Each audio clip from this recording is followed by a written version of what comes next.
Ah bah moi, comme Cédric disait, les réunions, c'est déjà fait, et puis comment ça recommence, et c'est toujours la même chose. Alors s'il faut se fâcher, on va se fâcher. Hein. Quand vous aurez des morts sous la conscience, vous verrez bien.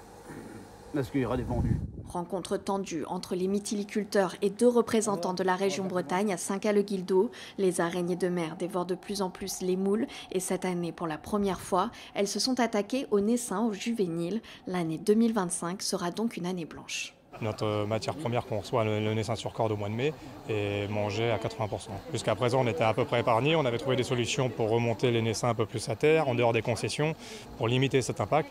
Et là, il y a tellement eu une pression impressionnante d'araignées qu'elles sont remontées très hautes et en quantité exponentielle. On avait des entreprises qui étaient viables jusqu'à présent, jusqu'à 2019.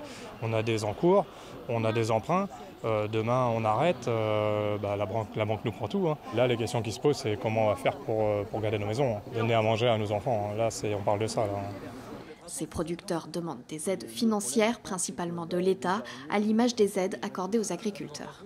On est tellement peu nombreux qu'on a du mal à être reconnus des services de l'État actuellement.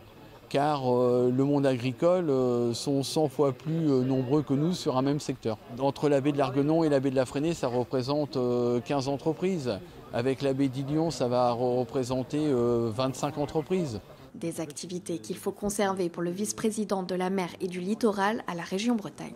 C'est un secteur tellement important sur le plan de la culture. On vient en Bretagne pour manger des huîtres, pour manger des moules. Donc il faut que l'État agisse au titre de sa compétence. Et ce qui me rassure un peu, c'est que si l'État arrive à reconsolider ces entreprises, il y a derrière des solutions possibles que nous, régions, nous pourrons financer pour stopper la prédation. Sans aide de l'État, ces producteurs craignent la fermeture de la moitié des entreprises cet hiver sur ce territoire.